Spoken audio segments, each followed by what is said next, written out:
الحمد لله رب العالمين والعاقبة للمتقين والصلاة والسلام على سيد الأنبياء والمرسلين وعلى آله وأصحابه الطيبين الطاهرين أما بعد فأعوذ بالله من الشيطان الرجيم بسم الله الرحمن الرحيم قال النبي صلى الله تعالى عليه وآله وسلم لا يؤمن أحدكم حتى أكون أحب إليه من والده وولده والناس أجمعين صدق رسول الله صلى الله تعالى عليه وآله وسلم غوث اعظم بمنے بے سرو ساما مددے قبلِ دین مددے کعبہ ایمان مددے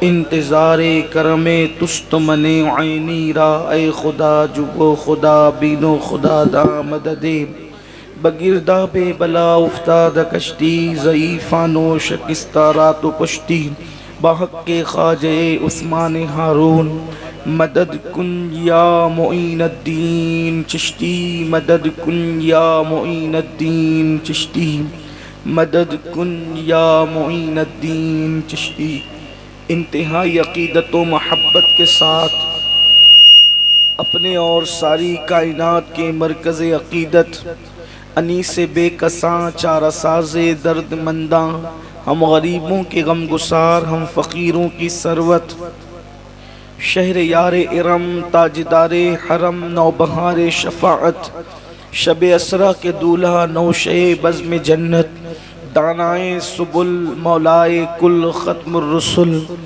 خسرو خوباں سیاح لامکاں وجہ کن فکاں در اللہ المکنون سر اللہ المخزون عالم ما کانا وما یکون آب و گل انبیاء جانو دل اصفیاء مطلع ہر سعادت مقطع ہر سیادت خلاصہ کائنات فخر موجودات حضور احمد مجتبی محمد مصطفیٰ ارواحنا فدا صلی اللہ تعالی علیہ وآلہ وصحبہ وبارک وسلم کی بارگاہ بے کس پناہ میں میرے ساتھ مل کر بلند آواز سے پڑھیں الصلاۃ والسلام علیک یا رسول اللہ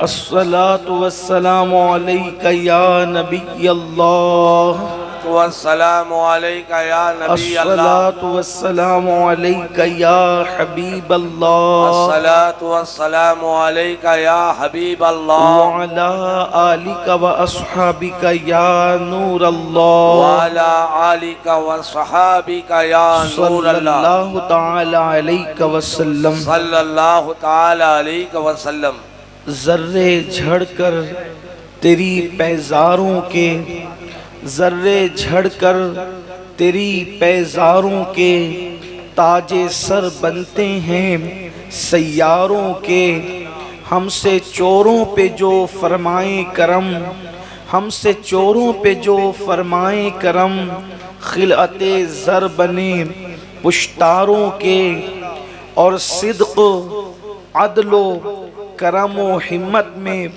صدق عدل و کرم و ہمت میں چار سو شہرے ہیں ان چاروں کے اور تن من دھن تیرے قدم پر وارے تن من دھن تیرے قدم پر وارے کیا نصیبیں ہیں تیرے یاروں کے کیا نصیبیں ہیں تیرے یاروں کے اور کیسے آقاؤں کا بندہ ہوں رضا کیسے آقاؤں کا بندہ ہوں رضا بول بالے میری سرکاروں کے آج کی محفل امیر المومنین امام المتقین امام المشاہدین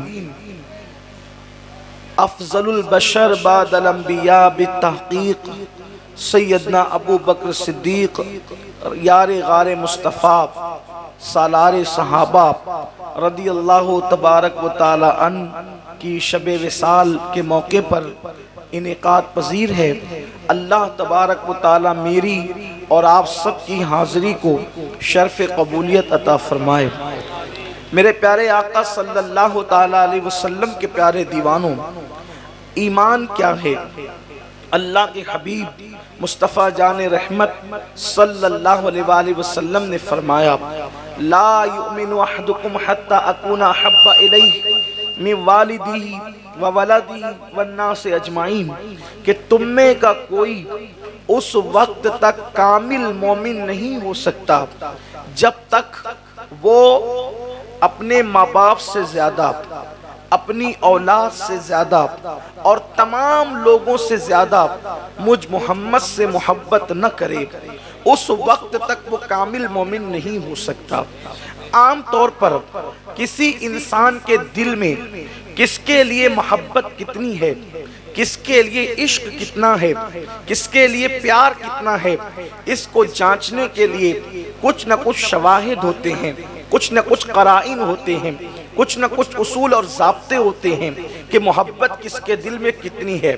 جیسے مثال کے طور پر ایک چھوٹی سی بات اگر برا نہ مانے تو یوں مثال دی جا سکتی ہے کہ ہم بھی اور آپ بھی، ہم دونوں عشق رسول کا دعویٰ کرتے ہیں، ہم بھی محبت رسول کے دعوے دار ہیں، لیکن عشق رسول صدا دیتا ہے فجر کا وقت ہو چکا ہے، مسجد کی طرف چلیں، اور نفس کا عشق صدا دیتا ہے نہیں ٹھنڈی بہت ہے ذرا آرام کر لیں۔ جب دو محبتوں میں ٹکراؤ ہوتا ہے تو اس وقت جو محبت کی بات انسان مان لیتا ہے سچی محبت اسی کی ہے۔ اگر محبت رسول کی بات مان کر، عشق رسول کی بات مان کر ہم نے بستر کو چھوڑ دیا، نفس کی بات نہ مانی، تو ہمارا عشق سچا رہا، ورنہ ہم تو نفس کے غلام ہوئے، ہم حضور کی غلامی میں کہاں رہے۔ ہم نے تو نفس کی غلامی کی، ہم نے تو نیند سے محبت کی۔ یعنی جب محبتوں میں ٹکراؤ ہوتا ہے، جب محبتوں میں تقابل ہوتا ہے، تب انسان کی پہچان ہوتی ہے۔ میرے پیارے آقا صلی اللہ علیہ وسلم کے پیارے دیوانوں، سیدنا صدیق اکبر کے مناقب اور ان کے فضائل پڑھنے سے پہلے میں یہ بات بھی ضرور عرض کر دینا چاہتا ہوں، آج کل گلی محلے کے چھوکرے جن کی زندگی میں نہ نماز ہے نہ عبادت ہے، حتیٰ کہ جن کو غسل اور وضو کے مسائل تک نہیں پتا ہے، وہ لوگ بھی اتنے بدبخت ہو چکے ہیں کہ صحابہ پر انگلیاں وہ اٹھاتے ہیں، جبکہ وہ دیکھیں غور کریں کہ ہم نے حضور سے محبت کیا کی ہے۔ صرف تقریریں، صرف نعرے، صرف گفتگو کسی کے عشق کی دلیل نہیں ہو سکتے جب تک کہ محبتوں میں آپس میں تقابل نہ ہو۔ آئیے آپ کو میں بتاؤں، عام طور پر محبتوں میں 3 محبتیں سب سے اعلیٰ درجے کی ہے۔ اب اگر آپ کی توجہ شامل حال ہے اور میری طرف آپ متوجہ ہیں تو اب ذرا غور کریں، آپ آنے جانے والے آتے جاتے رہیں گے اس لیے کہ راستے میں محفل ہے، تو آپ کسی پہ توجہ کرنے کی بجائے اس طرف توجہ کریں۔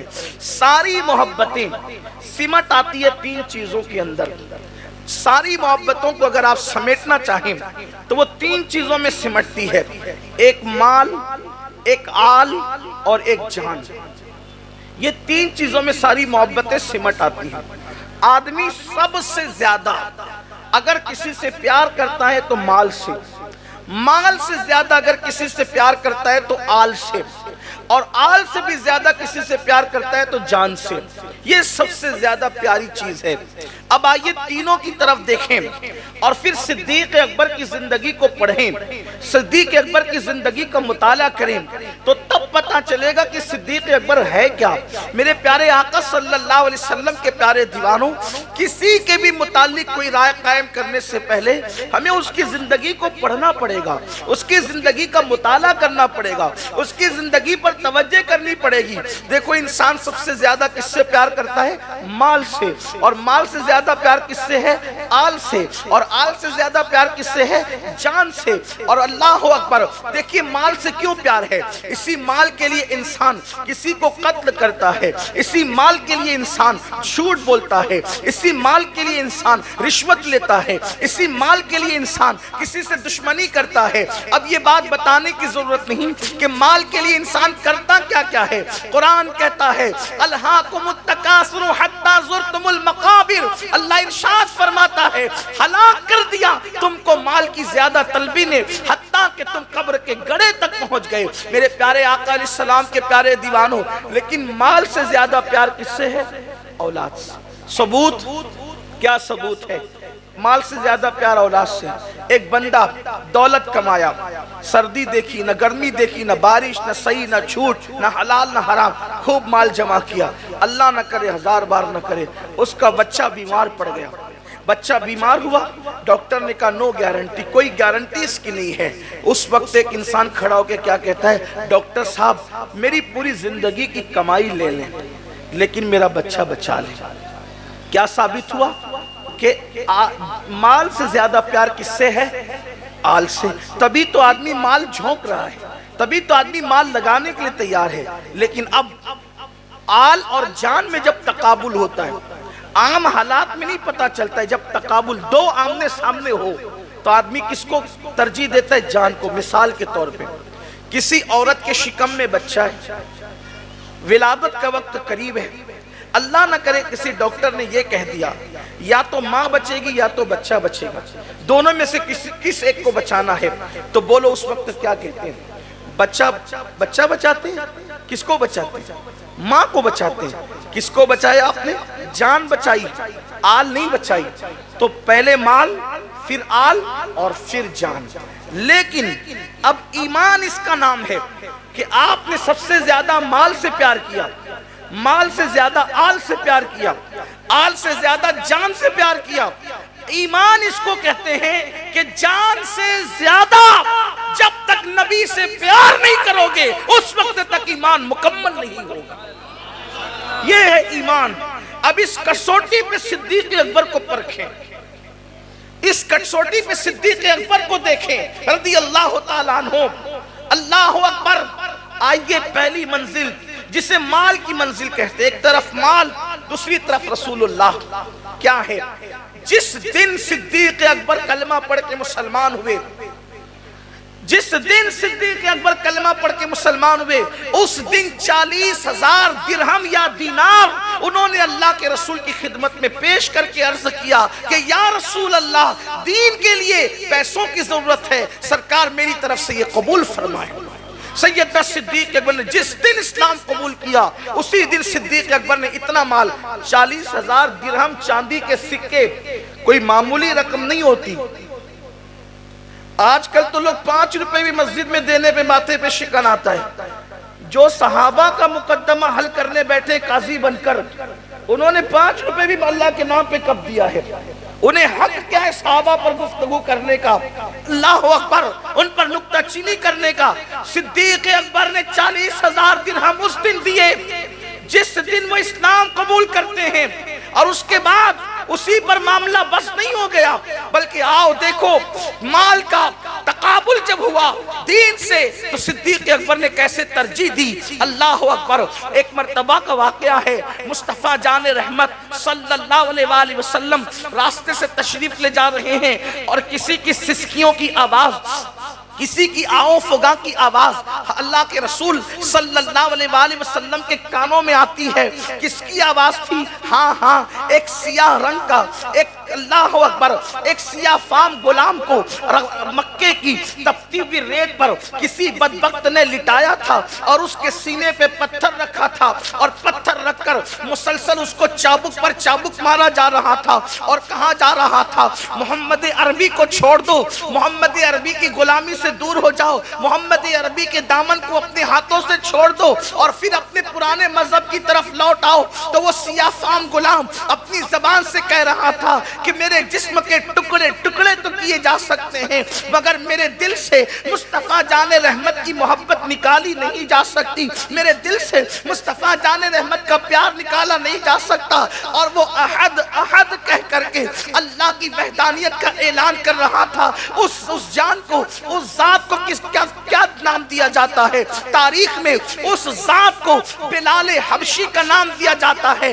میرے اور آپ کے آقا رحمت للعالمین رحمت تمام نے یہ منظر دیکھا اور یہ منظر دیکھ کر کہا کاش جو اس کو خرید کر آزاد کرے گا اللہ اس کو جہنم سے آزاد کر دے گا, کاش اس کو خرید کر جو آزاد کرے گا اللہ اس کو جہنم سے آزاد کر دے گا. جب یہ بات کہی جا رہی تھی اس وقت تو کچھ لوگ موجود تھے لیکن ابو بکر صدیق موجود موجود نہ تھے۔ اللہ اکبر، جانے والا قافلہ چلا گیا۔ تھوڑی دیر کے بعد کسی نے ابو بکر صدیق کو کہا، صدیق سنو سنو، بلال جب مار کھا رہے تھے اور ان پر چابک پڑ رہے تھے تو اللہ کے رسول علیہ السلام نے فرمایا جو اس کو خرید کر آزاد کرے گا اللہ اس کو جہنم سے آزاد کر دے گا۔ صدیق اکبر نے سرکار کی بارگاہ میں حاضری دی اور عرض کیا، یا رسول اللہ صلی اللہ علیہ وآلہ وسلم، میرے ماں باپ آپ پہ قربان، بلال کی آزادی کے لیے آپ نے یہ بات فرمائی۔ سرکار نے فرمایا ہاں ابو بکر، لیکن ابو بکر یاد رکھنا، آپ توجہ کریں، یہاں سے بلال حبشی کی عظمت کا پتہ چلتا ہے۔ سرکار فرماتے ہیں ابو بکر اگر تم بلال خریدنے جانا تو مجھ سے بھی رقم لے لینا، ہم دونوں پارٹنر میں بلال کو خریدیں گے۔ اللہ اکبر، اندازہ تو کرے بلال تجھ پر قربان جاؤں کہ خود نبی نے تجھے خریدا۔ اللہ اکبر، غلام ہو تو غلام ایسا، غلام ہو تو غلام ایسا، امام ہو تو امام ایسا۔ سرکار نے کہا ابو بکر مجھے بھی شامل کرنا اس نیکی میں، ابو بکر میرے بھی پیسے شامل کرنا۔ اس سے میں یہ بات بھی واضح کر دوں کہ جو رسول اللہ پر غربت کا تانا لگاتے ہیں مجبوری کے اعتبار سے، واللہ میرے نبی کبھی مجبور نہیں تھے، کبھی پیٹ پہ پتھر باندھے ہیں، کبھی پیٹ پہ پتھر باندھے تو اختیار کی بنیاد پر، کبھی اللہ کے رسول علیہ السلام نے فقر اختیار کیا ہے تو اختیار کی مجبور ہو کر نہیں، پیٹ پہ پتھر ضرور ہے، پیون کا لباس ضرور ہے، مگر مجبور ہو کر نہیں، یہ امت کی تعلیم کے لیے۔ اور سرکار نے فرمایا مجھے بھی بلال خریدنے میں شامل کرنا۔ لیکن اب سنو، صدیق اکبر گئے، اس بدبخت سے کہا بلال کو خریدنے آیا ہوں۔ سمجھ گیا وہ کہ بلال کو کیوں خریدا جا رہا ہے، بلال کو خریدا کیوں جا رہا ہے، سمجھ گیا تو کہا کہ ایسے نہیں، وہ جو تمہارا فلاں غلام ہے بڑا چست چالاک اور تندرست ہے، بڑا ہوشیار ہے، بڑا فرتیلا ہے، اس کو لوں گا، پھر ریشم بھی لوں گا، پھر مشک بھی لوں گا، پھر کافور بھی لوں گا اور اتنی رقم لوں گا تب بلال کو بیچوں گا۔ صدیق اکبر نے منہ مانگی قیمت دی،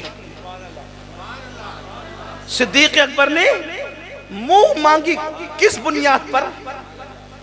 صرف حضور کی چاہت کی بنیاد، حضور علیہ السلام کی چاہت کی بنیاد پر لوگ اس معاملات کو بھول گئے، اور خدا جانے یہ کس کی زبان سے جہنمی الفاظ نکلے کہ اب لوگ صحابہ پر تبرہ کرنے لگے۔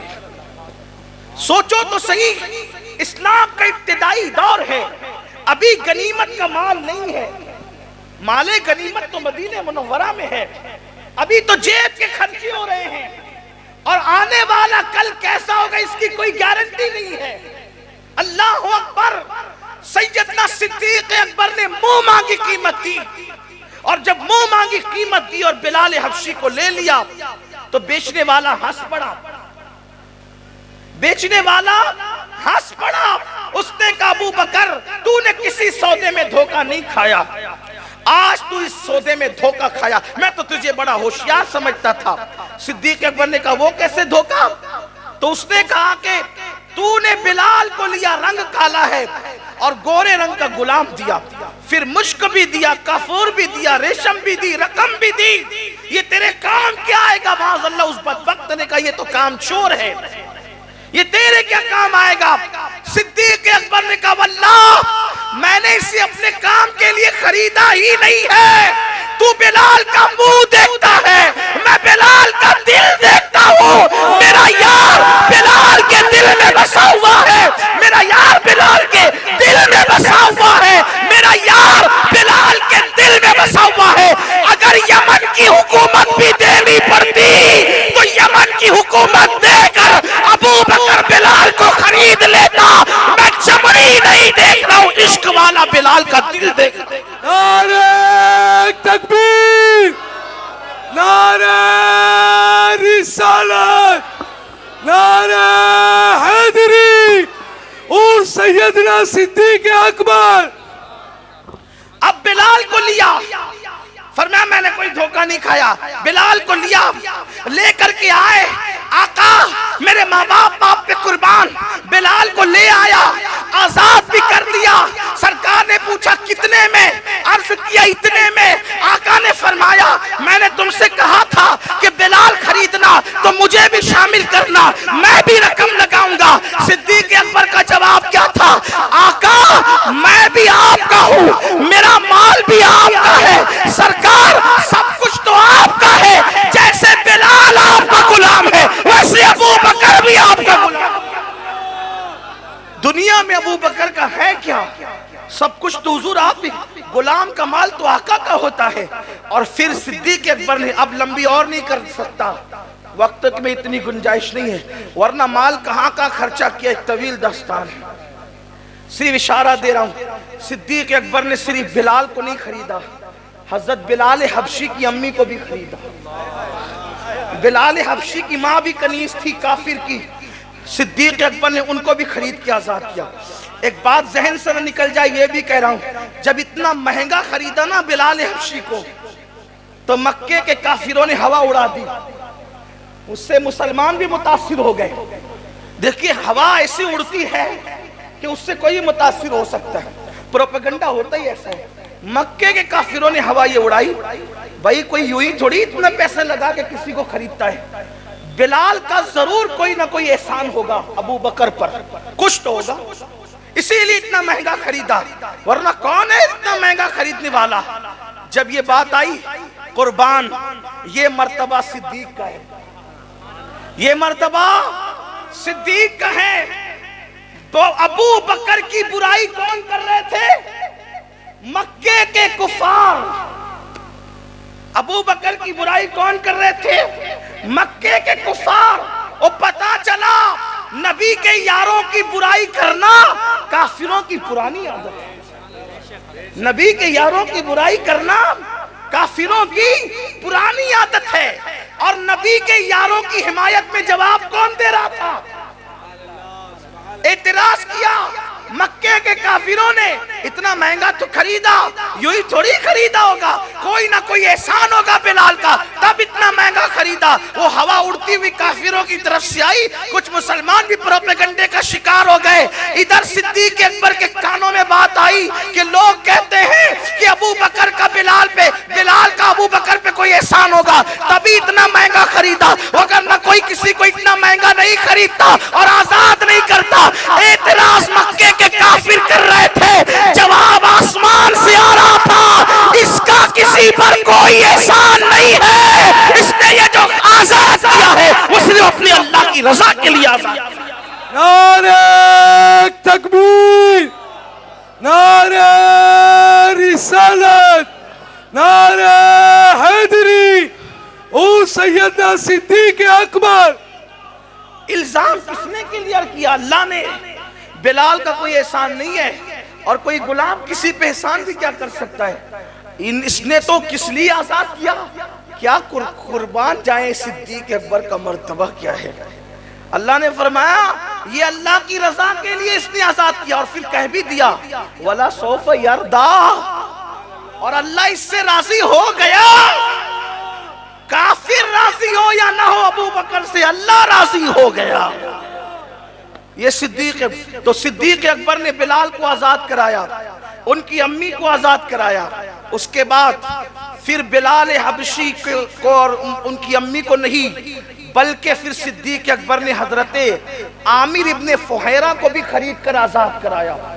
پھر اسی پر نہیں بلکہ حضرت حمنہ کو بھی صدیق اکبر نے خرید کر آزاد کرایا، حضرت لبینہ کو بھی خرید کر آزاد کرایا، حضرت زنیجرہ کو بھی خرید کر آزاد کرایا۔ یہ لبینہ کون ہے پتہ ہے؟ یہ لبینہ کون ہے؟ فاروق اعظم کے خاندان کی کنیز تھی، سیدنا فاروق اعظم اس کو مارتے تھے، چھوڑ دے محمد عربی۔ ہائے ہائے کیا حالات تھے فاروق اعظم رضی اللہ تعالیٰ، فاروق اعظم جیسے لوگ چھوڑ دے محمد عربی کو، قربان جائیں، وہ مار کھاتی تھی، اور بلکہ فاروق اعظم جیسا بہادر مارتے مارتے تھک جائے، وہ کہتی تھی میں نہیں چھوڑنے والی۔ بلکہ ایک دن ایسا ہوا کہ اتنا مارا گیا ان کو، آنکھوں کی بینائی چلی، مارتے مارتے، مار کھاتے کھاتے بینائی چلی گئی۔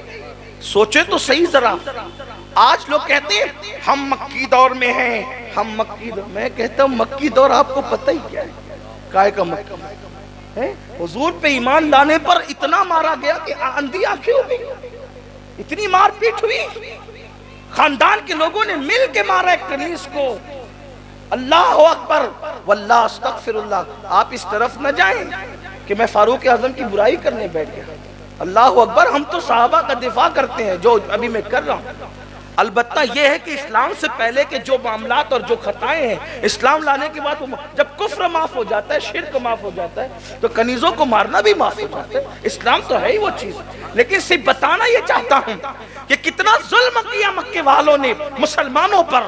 لوگ کہتے ہیں مکی دور میں، ہم کیا مکی دور میں میرے عزیز، وہاں تو ایمان لانے پر اتنا مارا جاتا تھا کہ آج ہمیں کوئی مارتا ہے؟ پھر بھی ہم نے مسجدوں کو ویران کر رکھا ہے۔ کہ آج ہمیں کوئی مارتا ہے؟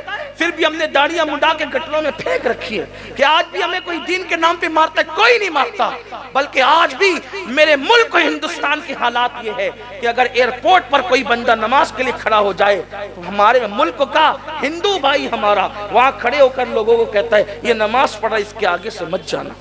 آج نماز پڑھنے والے کا احترام غیر مسلم لوگ بھی کر رہے ہیں، پھر بھی مسلمان نماز پڑھنے کے لیے تیار نہیں ہے۔ آپ جانتے ہیں داڑھی دیکھ کر، ٹوپی دیکھ کر، امامہ دیکھ کر اس ملک کے غیر مسلم لوگ بھی جو ہے اس کو گالی نہیں دیتے، اس کو تو دور کی بات، اس کے سامنے گالی نہیں دیتے، یہ ادب کیا جاتا ہے۔ لیکن پھر بھی لوگ دین کے قریب آنے کے لیے تیار نہیں ہے۔ یہاں معاذ اللہ کسی کی تعریف مقصود نہیں ہے، اپنا احتساب۔ مسلمانوں سوچو، وہاں دین کے نام پر جو دین قبول کرتے تھے اتنا مارا پیٹا جاتا تھا۔ بہرحال عرض کر رہا تھا، پھر اس کنیز کی آنکھیں چلی گئی تو تانا دیا ابو جہل نے، دیکھا ہمارے لات و حبل نے تیری آنکھیں چھین لی، تو اندھی ہو گئی۔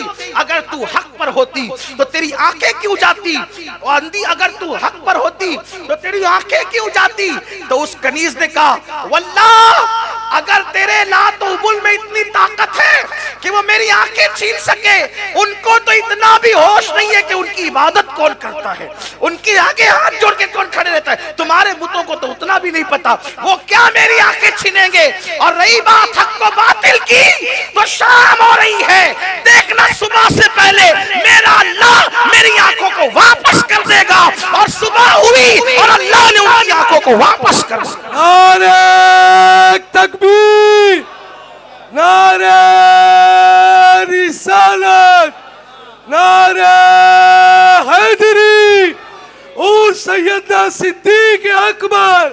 صدیق اکبر نے زنیرہ کو بھی خریدا، صدیق اکبر نے لبینہ کو بھی خریدا۔ اس طرح غلاموں کی ایک طویل فہرست ہے سیدنا صدیق اکبر نے جو خریدا۔ اور سیدنا صدیق اکبر نے اپنے مال سے غلام ہی نہیں خریدے، بلکہ آج مسجد نبوی کی جس زمین پر لوگ 40 نماز پڑھنے کے لیے جاتے ہیں نا، وہ مسجد کی زمین بھی ابو بکر صدیق کی خریدی ہوئی۔ لوگ صدیق اکبر سے کہاں کہاں جان چھڑائیں گے، لوگ صدیق اکبر سے کہاں کہاں بچیں گے۔ یہ صدیق اکبر ہے جنہوں نے مسجد کی زمین بھی خود خریدی۔ اور جانتے ہیں لوگ دین کا کام کرتے کرتے غریب مالدار ہو گئے۔ آج دین کا کام کرنا کوئی بڑی بات نہیں ہے، لوگ دین کا کام کرنے والوں کے ہاتھ چومتے ہیں، پیر چومتے ہیں، کھانے کھلاتے ہیں، نذرانہ دیتے ہیں۔ یہ صدیق اکبر ہے، انہوں نے دین کے نام پہ کمایا نہیں، دین کے نام پہ انہوں نے خرچہ کیا۔ یہ آج دین کا کام کرنا الگ بات ہے، کل اس دور میں دین کی خدمت۔ آپ جانتے ہیں صدیق اکبر جب اللہ کے رسول علیہ السلام صدیق اکبر کے گھر آئے، جب صدیق اکبر سیدنا صدیق اکبر کے گھر آئے حضور، یہ بھی دھیان رکھیں شب معراج، معاف کیجیے گا، شب ہجرت، ہجرت کی شب صدیق اکبر کے گھر حضور تشریف لائے۔ ان کو ساتھ میں لے جانا تھا، ساتھ میں لے جانا تھا۔ جانتے ہیں صدیق اکبر پہلے سے تیاری کر کے بیٹھے ہوئے تھے، صدیق اکبر پہلے سے تیاری کر کے بیٹھے ہوئے تھے کیونکہ ہجرت کی شب تھی۔ اور اپنی بیٹی، اب ذرا تھوڑا سا دھیان دیں صدیق اکبر کی قربانیوں پر، مالی قربانیوں پر درود شریف پڑھیں۔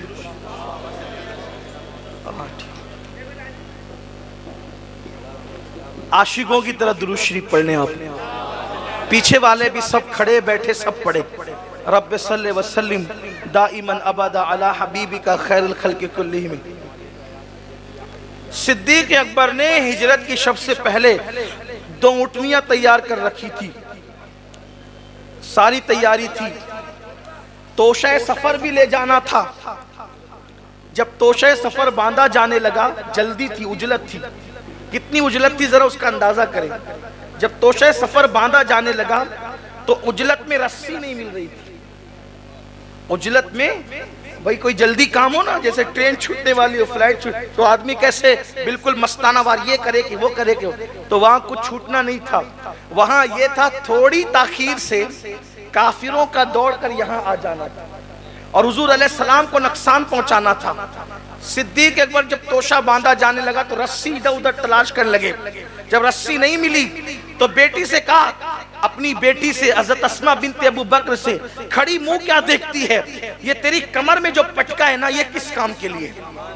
اسے پھاڑ اور رسول اللہ کے توشے کو اس سے باندھ۔ تو پٹکے کے انہوں نے 2 حصے کیے، اسی لیے ان کو اللہ اکبر سیدنا صدیق اکبر کی بیٹی کو اسی رات اللہ کے رسول نے 2 پٹکے والی کا لقب عطا فرمایا۔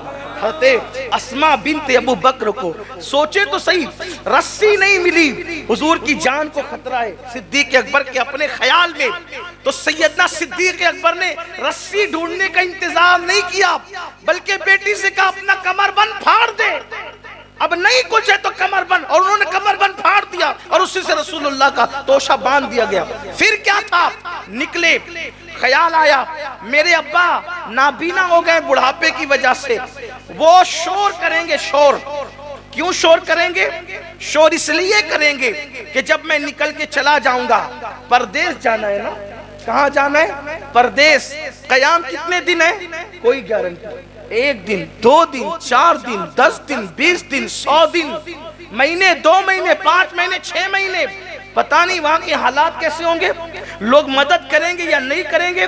اس دن صدیق اکبر نے یہ کیا کہ جتنا مال تھا، گھر کا سارا مال ساتھ لے۔ وہ تبوک میں صرف نہیں لیا پورا مال، ہجرت کی رات بھی سب ساتھ لیا۔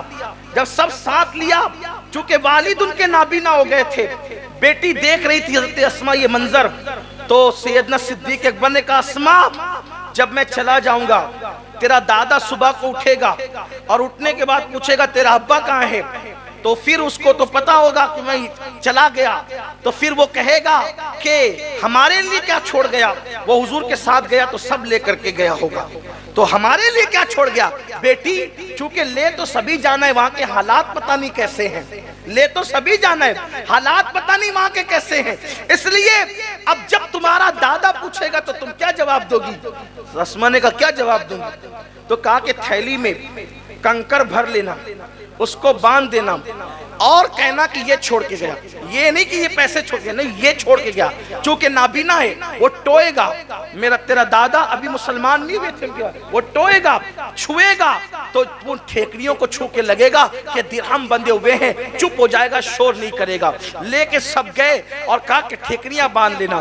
اسماء کہتی ہے میں نے باندھ لیا، حضرت اسماء کہتی میں نے باندھ لیا، اللہ اکبر، میں نے باندھ لیا، میں نے نعرہ تکبیر، نعرہ رسالت، نعرہ حیدری، اور سیدنا صدیق اکبر، سید محبوب صاحب قبلہ، میں نے باندھ لیا، یہ بات ہے میں نے باندھ لیا، اس لیے کہ بات یہ تھی کہ کیا چھوڑ گیا، تو یہ تھا کہ بھئی یہ چھوڑ گیا۔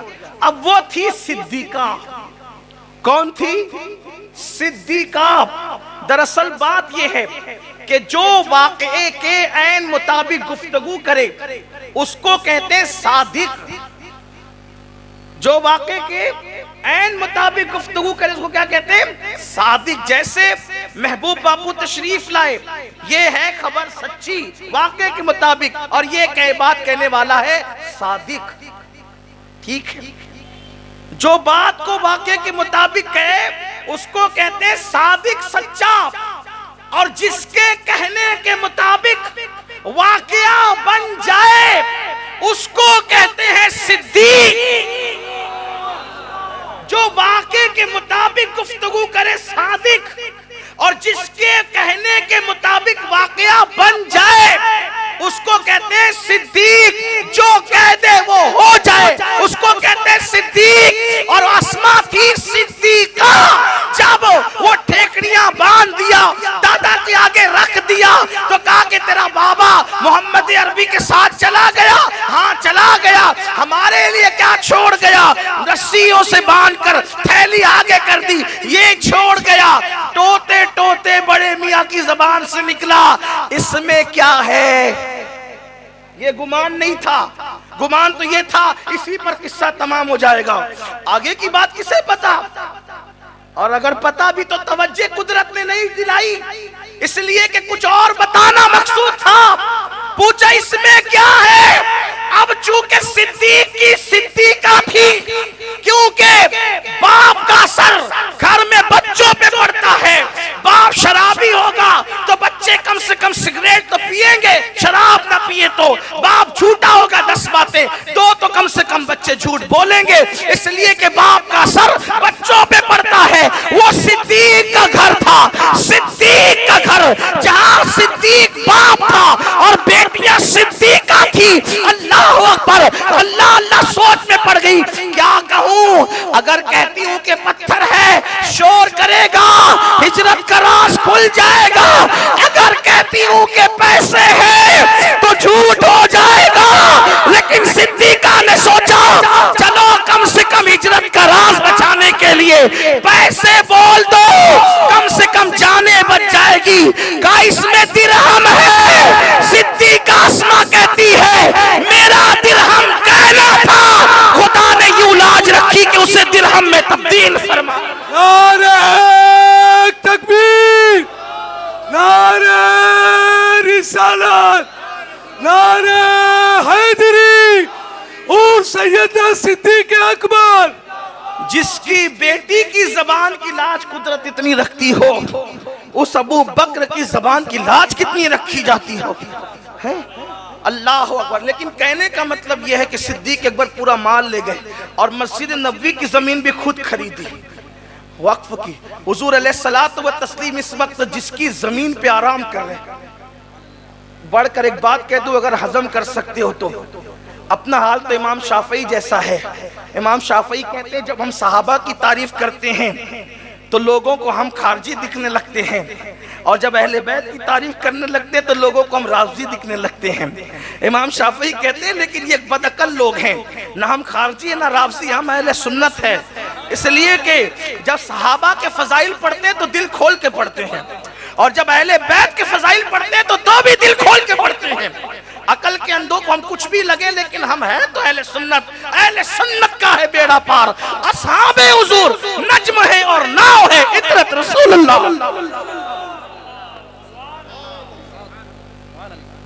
اگر برداشت کر سکتے ہو تو یہ فضیلت سن لیں۔ حضور اس وقت جس زمین پہ آرام کر رہے ہیں وہ صدیق اکبر کی خریدی ہوئی ہے، ٹھیک صحیح، سب پوری امت متفق ہے صدیق اکبر نے خریدا۔ وہ زمین کون ہے جس پہ حضور آرام کر رہے ہیں؟ وہ عرش سے افضل ہے، وہ کعبے سے افضل ہے، وہ جنت سے افضل ہے، جہاں حضور آرام کر رہے ہیں، اور وہ خریدی ہوئی ابو بکر صدیق کی ہے۔ خریدی، جس کی خریدی ہوئی زمین کی یہ شان ہے، اس خریدنے والے کی شان کا عالم کیا؟ اسی لیے تو حضور محدث اعظم کے چوچوی کہتے ہیں علی کا بیٹا کہہ رہا ہے۔ لوگ کہتے ہیں علی والے ابو بکر کی تعریف نہیں کرتے، ارے تو نے ڈالڈا لوگوں کو دیکھا ہوگا، علی والے ہی تو ابو بکر کی تعریف کرتے ہیں، علی والے ہی تو ابو بکر کی، اس لیے کہ جس ابو بکر کے پیچھے 2.5 سال تک علی نے نمازیں پڑھی ہو، اس امام علی کی تعریف نہ کرے تو پھر کس کی تعریف، کس کی تعریف کرے؟ تو علی کے بیٹے کیسی تعریف کرتے ابو بکر کی؟ سید محمد محدث کچوچوی کہتے ہیں، محدث اعظم ہند، مرتبہ حضرت صدیق کا یہ ہے سید، مرتبہ حضرت صدیق کا یہ ہے سید، ہر فضیلت کے وہ جامع ہیں،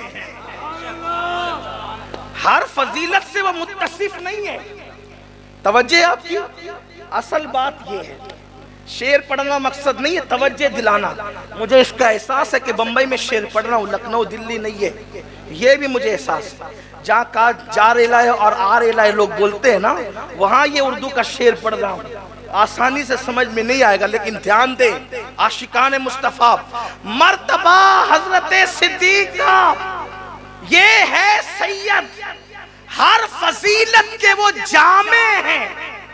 دیکھو یہ نہیں کہ ہر فضیلت کے وہ متصف ہیں، ایک ہوتا ہے فضیلت کا متصف ہونا، ایک ہوتا ہے فضیلت کا جامع ہونا۔ مثال کے طور پر علم سے متصف اور عالم ہے، علم سے متصف اور عالم ہے، ہر علم کا جامع ہر عالم نہیں ہے، جامع کوئی کوئی ہے۔ شافعی جامع، امام اعظم جامع، امام مالک جامع، امام احمد ابن حنبل جامع علم کے، غوث الاعظم جامع علم کے، غریب نواز جامع علم کے۔ ہر عالم علم سے متصف ہے لیکن جامع نہیں ہے۔ انسان فضیلت سے متصف ہے، جامع نہیں ہے۔ جامع کسے کہتے ہیں؟ جامع کسے کہتے ہیں؟ اپنی اردو زبان کے محاورے کے مطابق بتا دوں، یعنی اس کی انتہا کو پہنچا ہوا۔ اب محدث اعظم کا شعر سنو، ہر فضیلت کے وہ جامع ہے، نبوت کے سوا کہتے ہیں جتنی فضیلت ہو سکتی ہے، ہر فضیلت کی انتہا پر اگر کوئی پہنچا ہوا ہے اسی ذات کو ابو بکر صدیق کہتے ہیں۔ ہر فضیلت کے وہ جامع ہیں۔ تو یہ پہلی چیز۔ اب آگئی بات، مال سے حضور کا تقابل ہوا تو مال کیسے خرچہ کیا؟ اب مال کے بعد باری آتی ہے آل کی، مال کے بعد باری کس کی آتی ہے؟ آل کی۔ اب بات اختتام کی طرف پہنچ رہی ہے، آل پر، آل کی باری، آل کی باری۔ آل کتنی پیاری آل، مال قربان ہے آل پر، لیکن اب حضور پہ آل قربان کرنے کی بات۔ اللہ کے رسول علیہ السلام کے وہ صحابی صدیق اکبر رضی اللہ تبارک و تعالیٰ، صدیق بولنے میں مزہ آتا ہے، صدیق۔ اور یہ ہمیں صدیق نہیں بولتے، ہمیں صدیق نہیں بولتے، علی بھی ان کو صدیق بولتے ہیں،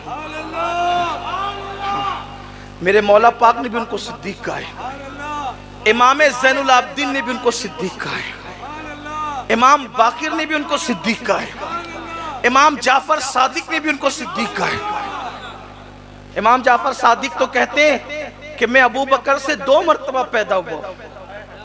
کیا کہا؟ میں ابو بکر صدیق سے 2 مرتبہ پیدا ہوا ہوں، اس لیے کہ امام جعفر صادق کی امی کا نام ہے ام فروا، اور میں ام فروا کے ابا کا نام ہے قاسم، قاسم کے ابا کا نام ہے محمد، اور محمد کے ابا کا نام ہے ابو بکر، یعنی ام فروا پر پوتی ہے صدیق اکبر کی۔ اب اگر کوئی یہ کہتا ہے کہ امام جعفر ہمارے امام ہیں، ہمارے امام ہیں، ہمارے امام ہیں، تو ان سے کہنا چاہیے کہ امام جعفر صادق آپ کے امام ہیں تو وہ علی کے پوتے ہیں، تو ابو بکر صدیق کے نواسے بھی ہیں۔ اگر تو ان کے دادا کو مانتا ہے تو تجھے ان کے نانا کو بھی ماننا چاہیے۔ ہمارے امام ہیں امام جعفر صادق، کیوں؟ کیونکہ ہم امام جعفر صادق کے دادا کو بھی مانتے ہیں اور امام جعفر صادق کے نانا کو بھی مانتے ہیں۔ یا رسول اللہ، زندہ آباد، زندہ آباد۔ لوگ چیٹنگ بازی کرتے ہیں نا، کبھی کبھی ہماری باتیں لوگوں کو بری لگتی ہے۔ اب بتائیں نا، اگر آپ میرے دادا کو مانے اور میرے نانا کو گالیاں دے تو مجھے اچھا لگے گا، کم سے کم مجھے تو اچھا نہیں لگے گا نا۔ اب بتاؤ جو امام جعفر صادق کے نانا کو گالیاں دیتے ہیں، اور بھی پھر امام جعفر صادق کہتے ہیں 2 بار پیدا ہوا، مطلب یہ ہے کہ امام جعفر صادق کی امی ام فروا یہ پر پوتی ہے صدیق اکبر کی، اور صرف پر پوتی نہیں ہے بلکہ وہ پر نواسی بھی ہے صدیق اکبر کی، یا بلکہ یوں سمجھ دیں چلے وہ 2 رشتوں سے صدیق اکبر کی پوتی ہے۔ کیوں؟ اس لیے کہ ام فروا کی جو امی ہے، ام فروا کی جو امی ہے اس امی کے ابا کا نام ہے عبد الرحمن اور اس کے ابا کا نام ہے ابو بکر صدیق۔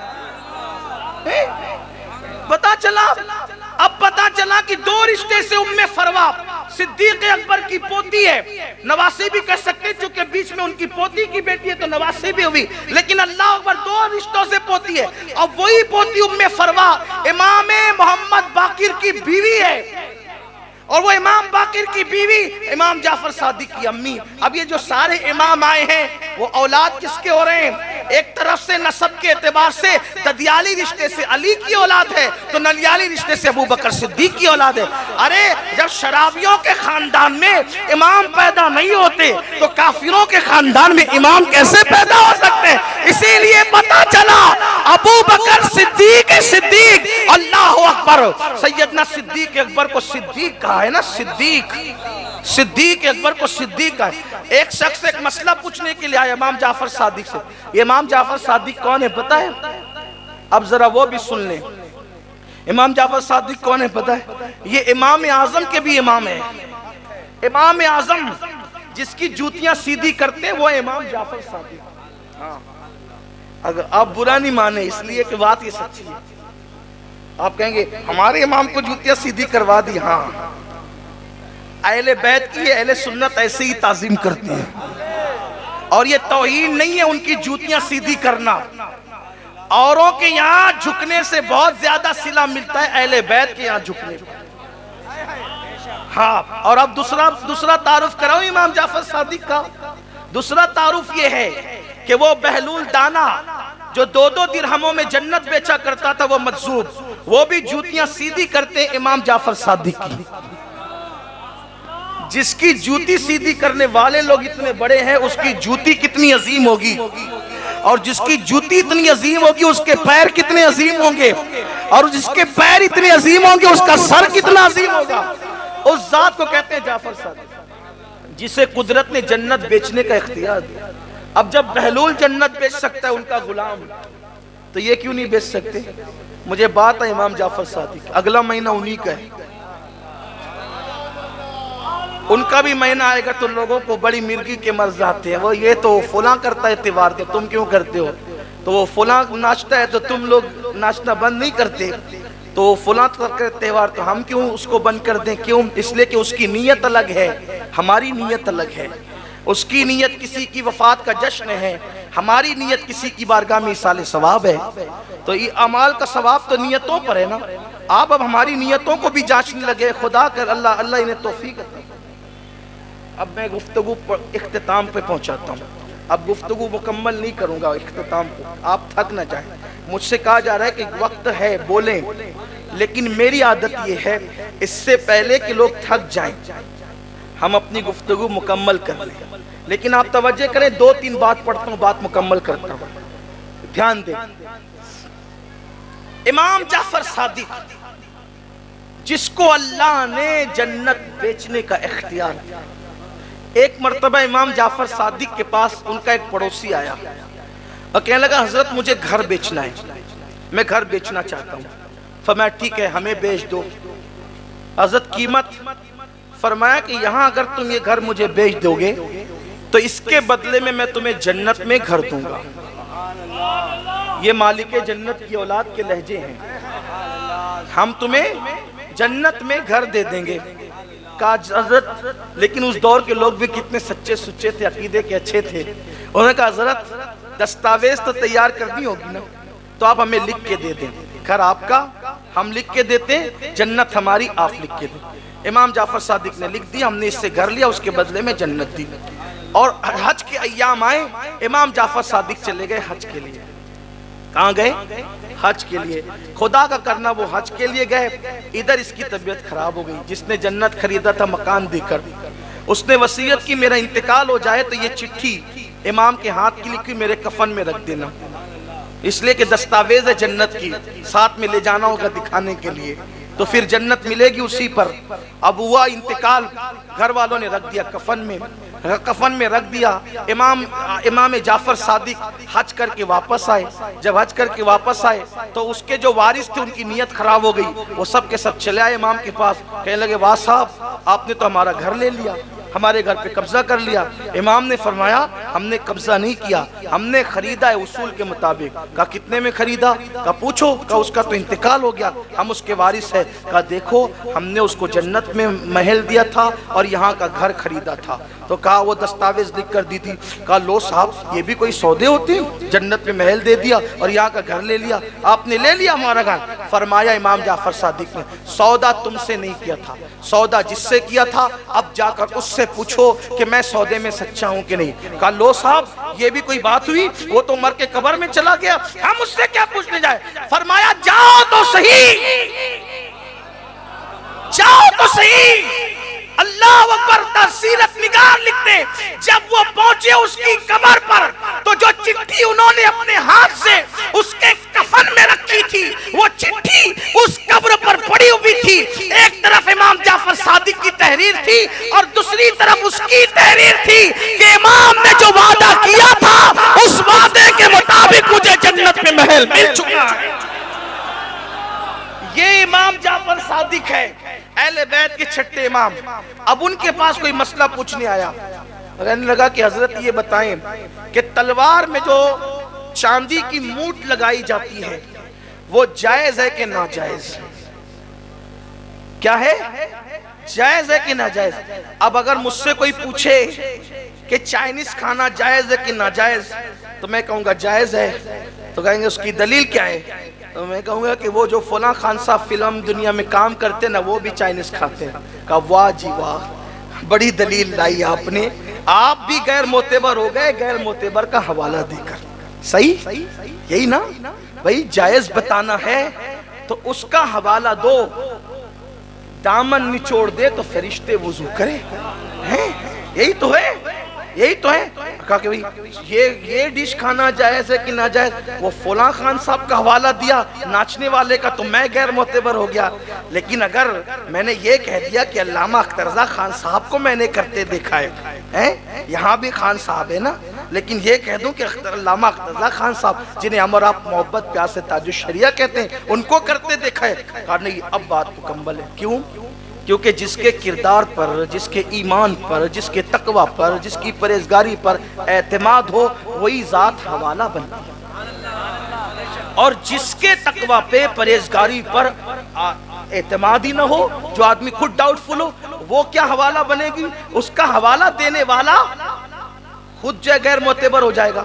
اب امام جعفر صادق، توجہ کر رہے ہیں آپ، امام جعفر صادق، امام جعفر صادق جو ہم حنفیوں کا حوالہ، جو شافعیوں کا حوالہ، جو مالکیوں کا حوالہ، جو حنبلیوں کا حوالہ، جو بہلول دانا جیسے مجذوب کا حوالہ، جعفر صادق سب کا حوالہ، بلکہ جو لوگ فقہ حنفی مالکی شافعی کو نہیں مانتے تو وہ لوگ بھی فقہ جعفری کو اپنا حوالہ مانتے ہیں۔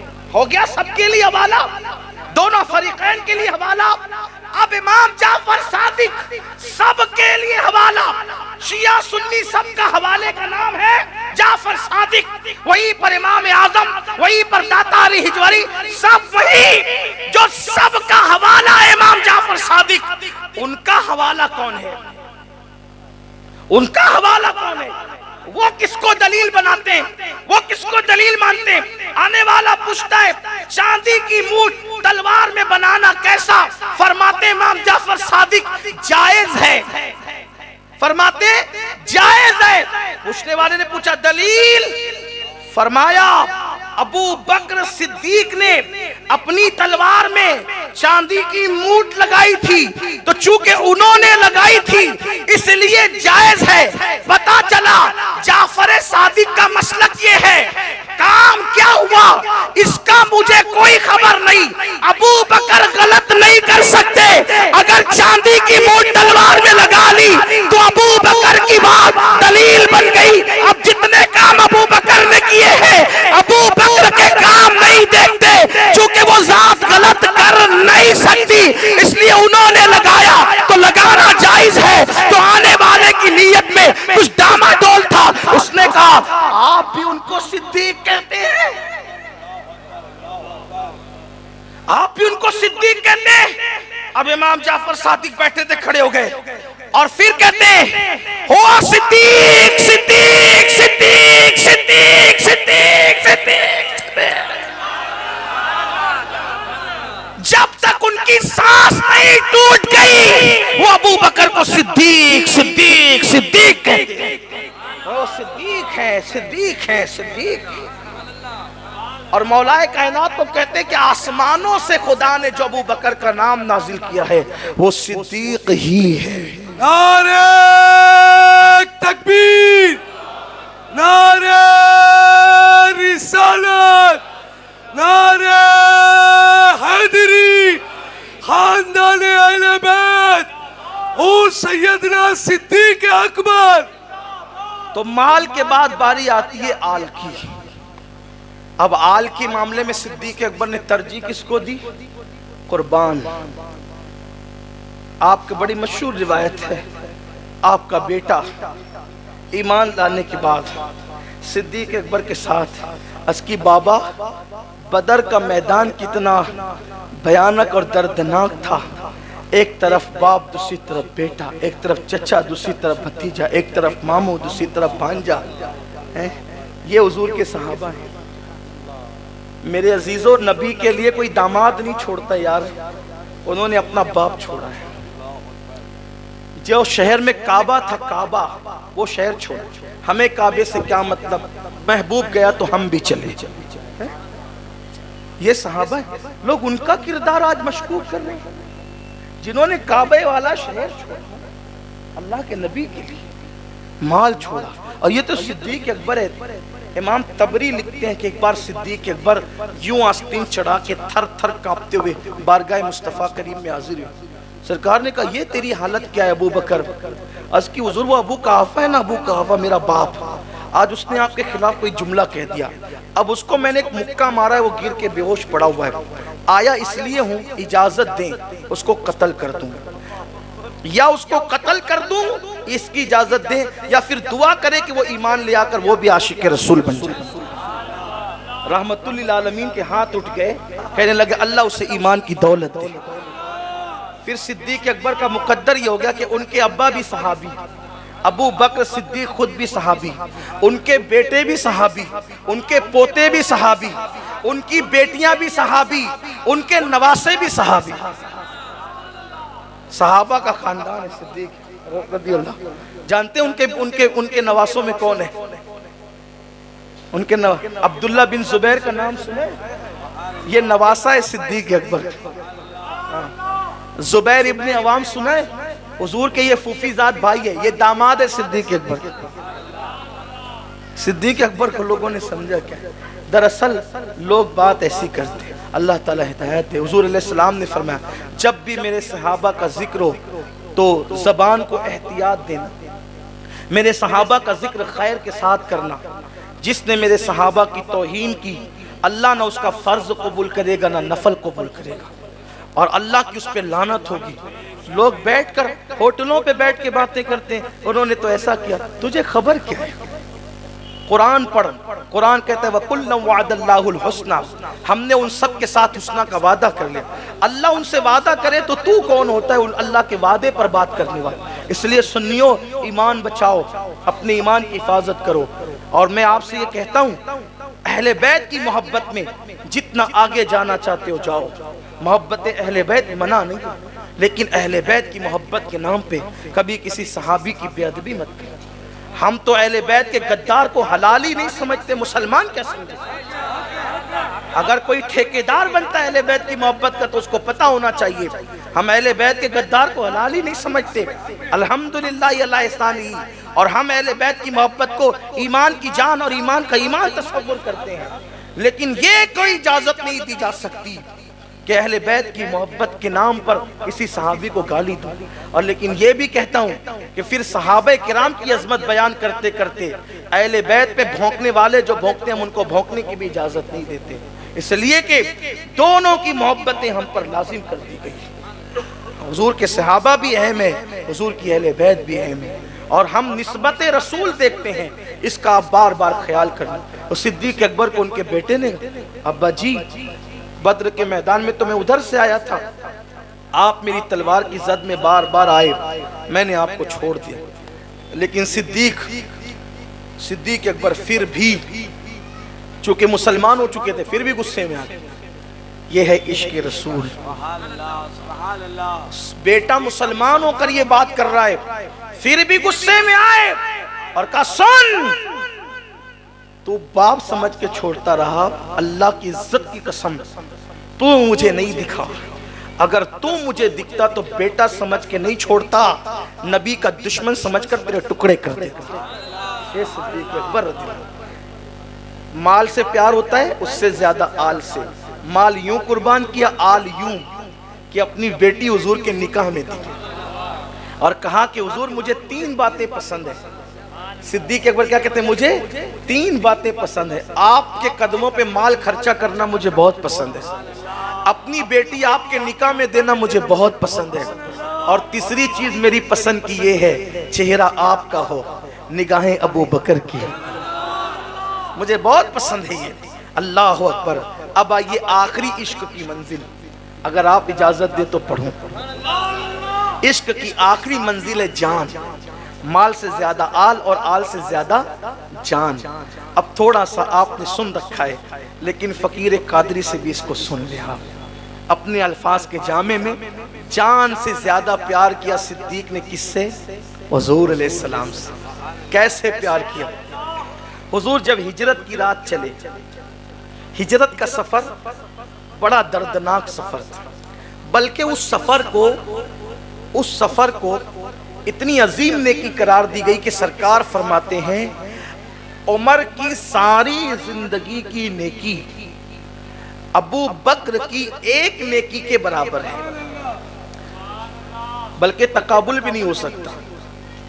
سمجھنے سمجھانے کے لیے، اور وہ ایک نیکی ہے ہجرت کی رات۔ آپ جانتے ہیں شاید آپ نے اس کی طرف توجہ نہیں کی ہوگی، اب آپ کبھی مکہ شریف جائیے تو بہت اچھا سا ٹائم لے کر آپ غار ثور جائیے، میری گزارش ہے غار ثور جائیے ٹائم لے کر اچھا سا، اور پھر آج کی بنی ہوئی سڑکوں سے آپ گزر کر جائیں گے تو آپ کو شاید اتنا احساس نہ ہو، آپ 1400 سال 1450 سال پیچھے کا تصور کیجیے۔ بلکہ میں تو آپ کو یہ پیغام دینا چاہتا ہوں، جب حج اور عمرہ کے لیے جایا کریں تو آج کی تاریخ میں نہیں رہا کریں، 1450 سال پیچھے جایا کریں۔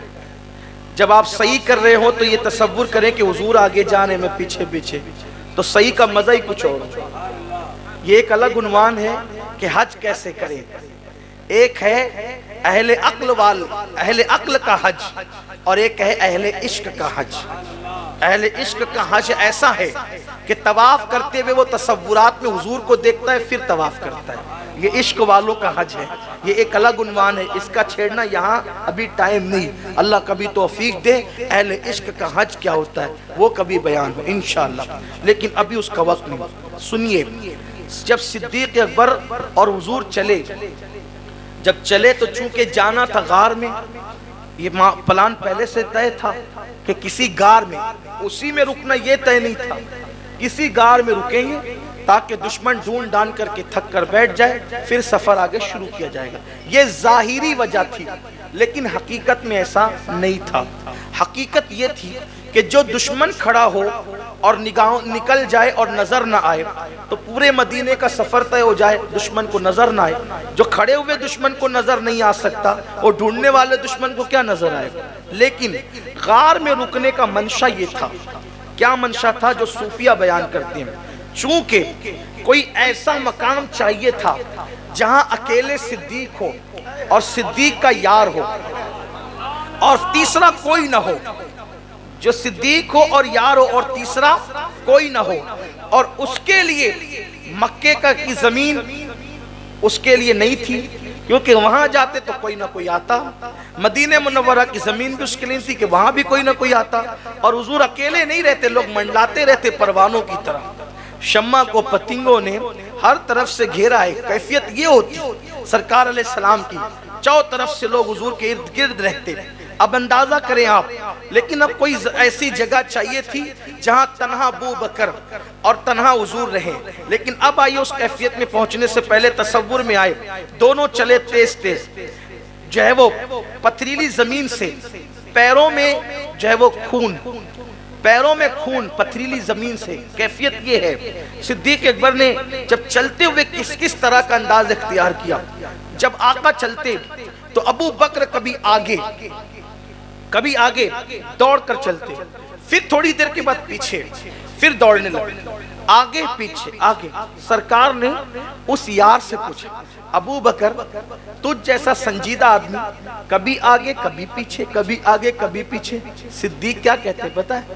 آقا یا رسول اللہ ہم جا رہے ہیں، دشمن ہمیں نہیں پائے گا، پیچھے آئے گا، تو مجھے ڈر لگتا ہے کہ جب دشمن آگے سے آئے گا تو دور سے تیر نہ چلا دے، تو جب خیال آتا ہے کہ آگے سے دشمن آئے گا تو میں آپ کے آگے آ جاتا ہوں، تاکہ جب دشمن آگے سے تیر چلائے گا تو آپ پر تیر نہ آئے، ابو بکر کے سینے پر آ جائے۔ کون ہے؟ یہ صدیق اکبر ہے، مر جانا چاہتے ہیں حضور پر، حضور کے قدموں پہ آگے اس لیے آتا ہوں، جب دشمن کا خیال آتا ہے کہ آگے سے آ رہا ہوگا تو آگے آ جاتا ہوں کہ مجھ پر آئے، اور پھر تھوڑی دیر کے بعد خیال آتا ہے دشمن پیچھے سے آ رہا ہوگا تو آپ کے پیچھے چلا جاتا ہوں، تاکہ آپ پر آنے والا تیر ابو بکر کی پیٹھ پر آ جائے۔ حضور چلے، صدیق نے کہا حضور بیٹھ جائیں، کندھے میں بٹھایا، اس پر تفصیل نہیں، اوپر چڑھے، حالانکہ 500 فیٹ کم و بیش کا وہ غار ہے، اتنا اوپر چڑھے صدیق اکبر، حضور کو لے کے چڑھنا کوئی آسان کام نہیں۔ ایک ہوتا ہے چلنا، ایک ہوتا ہے لے کے کھڑے رہنا بوجھ کو، ایک ہوتا ہے چلنا اور ایک ہوتا ہے چڑھنا۔ کبھی آپ نے بوجھ اٹھایا نہیں ہوگا اس لیے احساس نہیں ہوگا، اور مزدوروں سے پوچھو جو بوجھ لے کر کے چلتے ہیں، چڑھتے نہیں ہیں، چڑھنے پر بوجھ اور بڑھ جاتا ہے۔ لیکن یہ بھی بتاؤں، صدیق ایسے فنا فی الرسول تھے، صدیق اکبر ایسے فنا فی الرسول تھے کہ جب حضور علیہ السلام کو لے کر چڑھے نا تو کیسے چڑھے پتہ ہے؟ حضور علیہ السلام کے دونوں زانو شریف ابو بکر صدیق کے کاندھے پر تھے، ٹھیک، دونوں پیر سینے پہ لٹکے ہوئے تھے۔ دراصل بیان کرنے کا مدعا یہی ہے کہ آپ اس کا تصور کر لیں، سرکار علیہ السلام کا بیٹھنے کا حصہ سرکار علیہ السلام کے ران اقدس ابو بکر کے کاندھوں پر، اور دونوں قدم صدیق اکبر کے سینے پر۔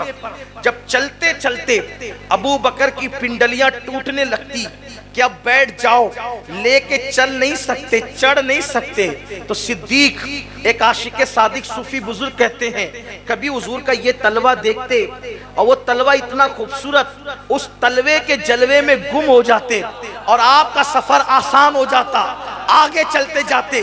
میرے امام نے کہا تیرے قدموں میں جو ہے غیر کا منہ کیا دیکھے، تیرے قدموں میں جو ہے غیر کا منہ کیا دیکھے، کون نظروں پہ چڑھے دیکھ کے تلوہ تیرا، کون نظروں پہ چڑھے، کون نظروں پہ چڑھے، کون نظروں پہ چڑھے دیکھ کے تلوہ تیرا۔ ابو بکر تلووں کے جلوے میں گم تھے اور غار ثور آ چکا تھا۔ نعرہ تکبیر، نعرہ رسالت، نعرہ حیدری۔ سب نے حضور کے تلوے نہیں دیکھے، چند لوگوں کو یہ سعادت نصیب ہے۔ آسماں گر تیرے تلووں کا نظارہ کرتا، روز ایک چاند تصدق میں اتارا کرتا، چھپ گیا چاند نہ آئی تیرے دیدار کی تاب، سامنے گر کبھی ہوتا بھی تو سجدہ کرتا۔ حضور کو اتارا اور قسم دی پہلے میں جاؤں گا، اللہ کے رسول کو قسم دی پہلے میں جاؤں گا، بقسم کا پہلے میں جاؤں گا۔ وہ ابو بکر جو کبھی نبی کے آگے نہیں جاتے، غار میں کہتے پہلے میں جاؤں۔ اندر گئے، جانتے تھے سب دھول دپیڑا سب پرانی چیزیں، بھائی وہ کوئی محل تو نہیں تھا نا، غار جا کے دیکھیں آپ غار، پھر کہتا ہوں جا کے دیکھیں۔ ایک بندہ بیٹھ سکتا ہے، دوسرا نہیں بیٹھ سکتا، دوسرے کو لیٹنا ہے اس میں، بیٹھ نہیں سکتا۔ میں سوچتا ہوں اتنے سارے غار تھے، سب چھوڑ کر سور کا انتظام کیوں؟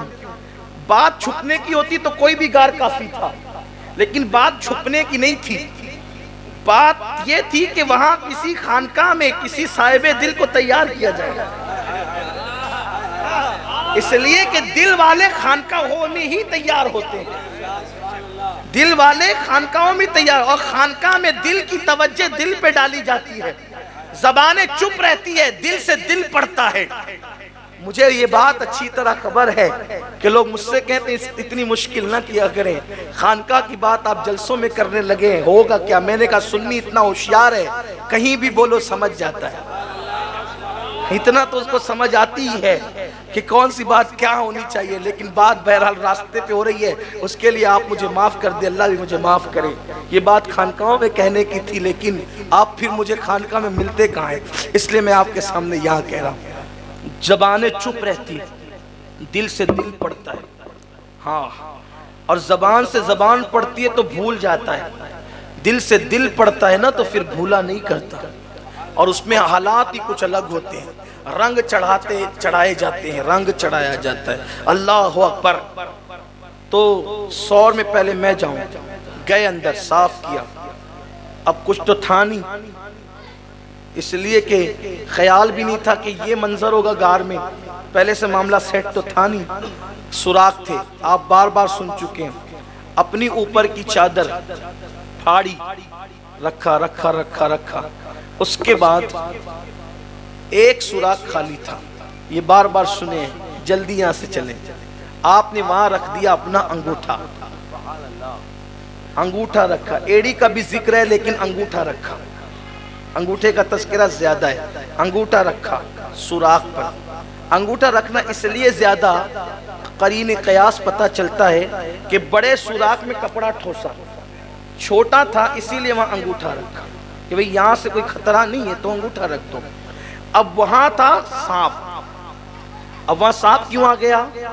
سانپ آنے کی وجہ یہ تھی کہ ایک دن سلیمان علیہ السلام حضور کی فضیلت بیان کر رہے تھے، یہ اصل بات، ایک دن سلیمان علیہ السلام حضور کے فضائل پڑھ رہے تھے، تو سلیمان علیہ السلام جانوروں کی، پرندوں کی بولیاں سمجھتے تھے، تو آپ فضائل پڑھ رہے تھے حضور کے، پتہ چلا حضور کی فضیلت کی تقریر ہم ہی صرف نہیں کرتے، ہمارا نبی وہ شان والا ہے کہ سلیمان بھی جس کے نام کا خطبہ پڑھتے ہیں، ابراہیم بھی جس کے نام کا خطبہ پڑھتے ہیں، عیسیٰ بھی جس کے نام کا خطبہ پڑھتے ہیں، موسیٰ بھی جس کے نام کا خطبہ پڑھتے ہیں، بلکہ ہمارا تو ایمان ہے انبیاء آئے ہی تھے ان کا خطبہ پڑھنے کے لیے، رسول انہی کا تو مصداق سنانے آئے ہیں، انہی کے آنے کی خوشیاں منانے آئے ہیں، جو چاہیں گے جسے چاہیں گے یہ اسے دیں گے، کریم ہے یہ خزانے لٹانے آئے ہیں۔ اللہ اکبر، یا رسول اللہ، زندہ آباد، زندہ آباد، زندہ آباد،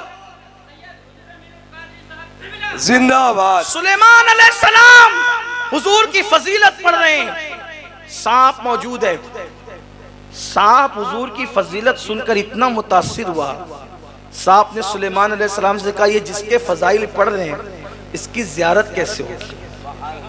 ہائے ہائے ہائے، کیا محبوب ہے ہمارا، اگر ان کی فضیلت سانپ بھی سن لے تو زیارت کا مشتاق ہو جائے۔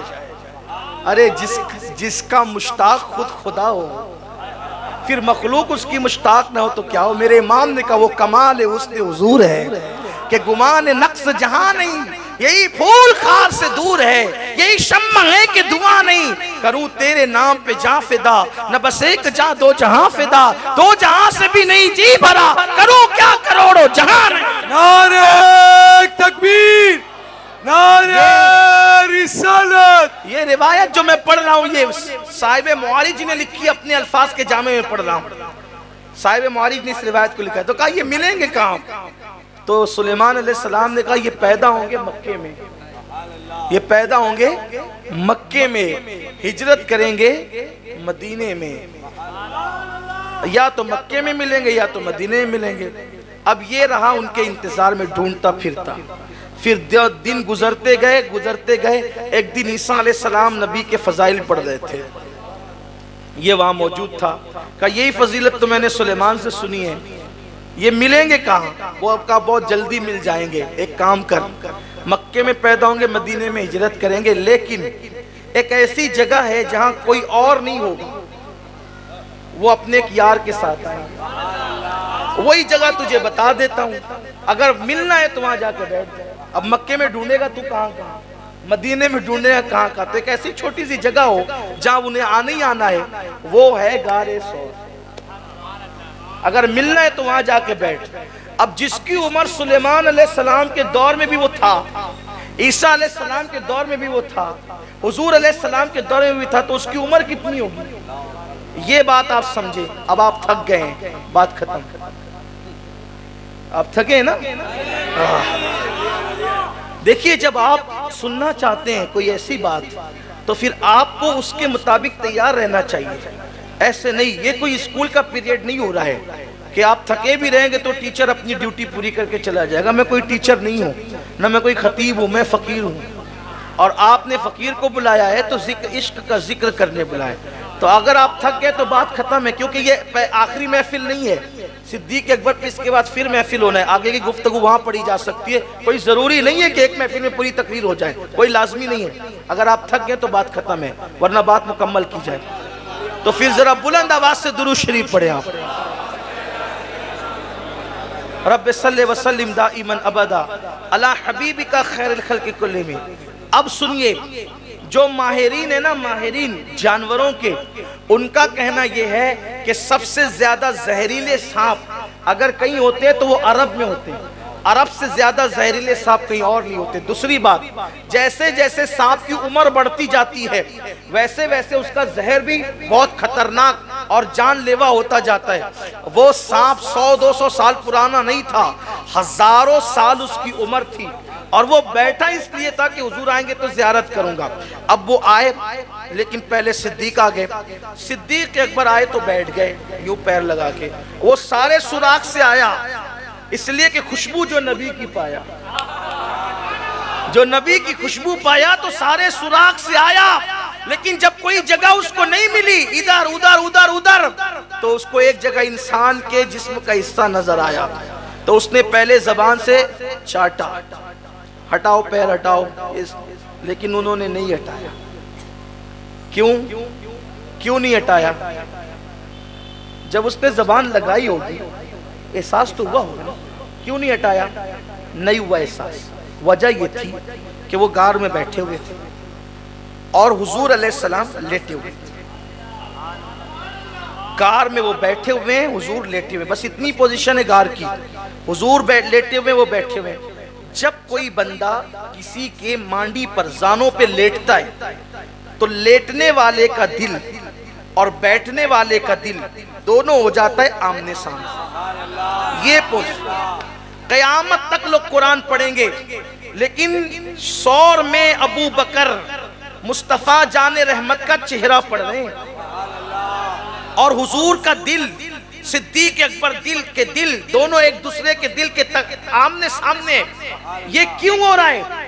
یہ ہجرت ہی نہیں ہو رہی ہے بلکہ وصال کی تیاری ہو رہی ہے. وصال کی تیاری ہو رہی ہے. کیوں؟ ابو بکر تو بہت بڑا عاشق ہے، اور جو جتنا بڑا عشق والا ہوتا ہے اس کے جانے پر سب سے زیادہ غم کس کو ہوتا ہے؟ جو جتنا بڑا عاشق ہوتا ہے. تو وہ تو ابو عمر جیسا تلوار لے کر کے پھرنے لگے گا کہ جو بولے گا کہ حضور وصال فرما گئے اس کو قتل کر دوں گا. علی پاک فاتح خیبر بے ہوش ہوں گے، عثمان غنی کے ہوش جائیں گے. تو کیا ہوگا پھر؟ سنبھالے گا کون؟ امت کو سنبھالے گا کون؟ لیکن جو جتنا بڑا عاشق اتنا ہی اس کو غم. میت میں چھوٹا بیٹا زیادہ رو رہا تھا، بھئی یہ کون ہے؟ چھوٹا بیٹا بڑا لاڑ کا تھا، اسی لیے اس کو زیادہ رونا آ رہا ہے، ابا کے بغیر رہ نہیں سکتا. جس کی جتنی محبت میت پہ اتنا غم. ابو بکر تو خطبہ سن کے روتا ہے جب کہہ دیا حجۃ الوداع میں، لوگوں اللہ کا ایک بندہ جس کو اللہ نے اختیار دیا. کیا اختیار دیا؟ دنیا میں رہے یا دنیا سے چلا جائے. سب لوگوں نے کہا کیا بات ہے، سبحان اللہ. کیا کہا؟ کیا بات ہے. کتنی پیاری بات حضور نے کہی. صدیق رو رہے تھے. فاروق اعظم نے کہا اس بڈھے کو کیا ہو گیا؟ حضور اتنی اچھی بات کرتے ہیں بڈھا رو رہا ہے۔ تو صدیق اکبر نے کہا جو میں دیکھ رہا ہوں اور سمجھ رہا ہوں اگر وہ تم نے سمجھ لیا تو تم بھی رو گے، تم کیا سمجھتے ہو؟ آقا کہہ رہے ایک بندے کو اختیار دیا، چاہے دنیا میں رہے چاہے آخرت کی طرف جائے، تو اس نے جانا اختیار کیا۔ ارے سوچو تو صحیح کہ یہ صاحب اختیار ان کے سوا اور کون ہو سکتا ہے؟ حضور جانے کی بات کر رہے ہیں، اب حضور نظر نہیں آئیں گے تم کو، بہت جلدی دنیا سے جائیں گے، اس لیے رو رہا ہوں۔ تو جس نے جانا سن کر برداشت نہیں کیا وہ جانے پہ کیا برداشت کرے گا؟ وہ جانے پہ کیا؟ اب سبھی روئیں گے، بے ہوش ہوں گے، امت کی اس نیا کو مجدار میں سنبھالے گا کون؟ تو سرکار گار سور میں اپنے دل کی تجلی ابو بکر کے دل پہ ڈال کر اس قابل بنا رہے تھے کہ جب عمر کے ہاتھ میں تلوار ہوگی وہ کہیں گے میں اس کو قتل کروں گا جو حضور کی وصال کی بات کرے۔ علی بے ہوش ہوں گے، عثمان کے ہوش جاتے رہیں گے، صحابہ روتے رہیں گے، عائشہ صدیقہ آئے بڑھتی ہوگی، اس وقت امت کو سنبھالے گا کون؟ تو میں تیرا دل اپنی تجلیات سے بھر دوں، جب کوئی برداشت نہ کر سکے تو تم منبر پہ کھڑے ہو کر سب کو سہارا دے گا اور کہے گا وما محمد الا رسول قد خلق من قبلہ الرسل۔ اس وقت امت کی نیا کو تو نے سہارا دینا ہے۔ تو حضور دل مضبوط کر رہے تھے اپنی تجلیات ڈال، سینہ علم نشرہ کی تجلیات ڈال کے حضور دل مضبوط کر رہے تھے۔ اور جانتے ہیں روایتوں میں آتا ہے حضور نے ایسی تجلی ڈالی جب لوہے کو آگ میں رکھا جاتا ہے تو لوہا لوہا ہی رہتا ہے، آگ آگ ہی رہتی ہے، مگر لوہا آگ کی طرح لال لال دکھنے لگتا ہے تھوڑی دیر کے لیے، صحیح تھوڑی دیر کے لیے، صحیح وہ لوہا آگ نہیں بنتا لیکن آگ کی طرح دکھنے لگتا ہے۔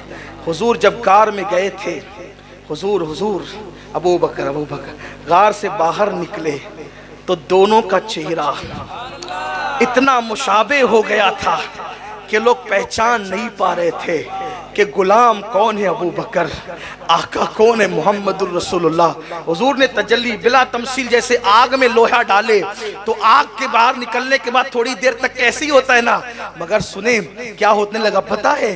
صدیق اکبر کے تو بال بھی سفید ہونے لگے تھے نا، حضور کے بال سفید نہیں ہوئے تھے تو صدیق اکبر کے بال، تو جنہوں نے حضور کو اس سے پہلے نہیں دیکھا تھا تو چونکہ دونوں قریب مکمل نہیں شباہت تھی نا، قریب ایک جیسے دکھ رہے تھے تو لوگ ابو بکر صدیق کی طرف بڑھنے لگے۔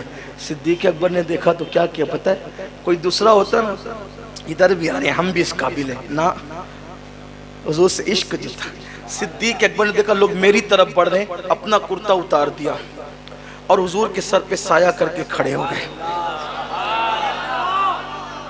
اپنی چادر اتار دی حضور کے سر پہ۔ اب آنے والا آسانی سے پہچان جاتا جو تان کر کھڑا ہے وہ غلام ہے، جو چادر کے نیچے کھڑا ہے وہ امام ہے، یہ صدیق اکبر رضی اللہ عنہ۔ تو بات جو کہنے چلاتے ہیں اختتام پر اور اینڈ پر وہ یہ ہے کہ ہزاروں سال پرانا سال اس نے سب جگہ، تو چونکہ انہیں تو خبر ہی نہیں تھی، یہ تو ادھر دل میں مصروف تھے، دل کی کیفیت تہو بالا ہو رہی تھی، دل کی کیفیت میں عجیب انقلاب آ رہے تھے، دل کی کیفیت میں عجیب لالا کھل رہے تھے، گل و گلزار ہو رہے تھے۔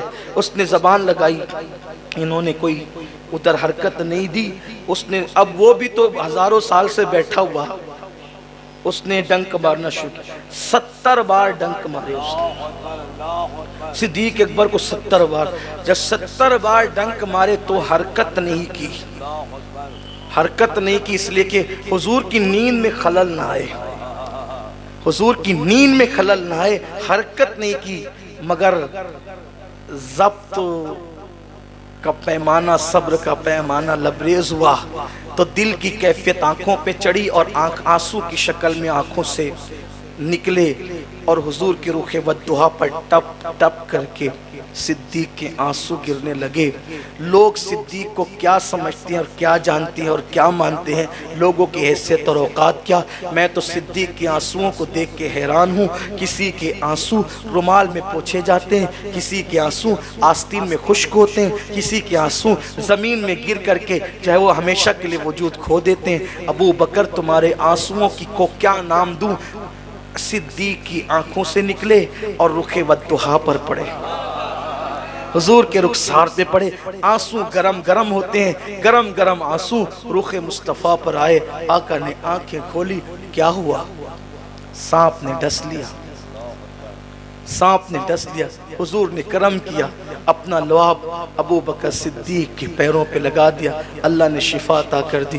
حضور نے جان تو لوٹا دی، لیکن امام اہل سنت اب اس کو یوں بیان کرتے ہیں، مولا علی نے واری تیری نیند پر نماز، وہ بھی اثر جو سب سے اعلیٰ خطر کی ہے۔ صدیق بلکہ غار میں جان ان پہ دے چکے، اور حفظ جان تو جان فروز و غرر کی ہے، پر تو نے ان کو جان انہیں پھیر دی نماز، پر وہ تو کر چکے تھے جو کرنی بشر کی ہے۔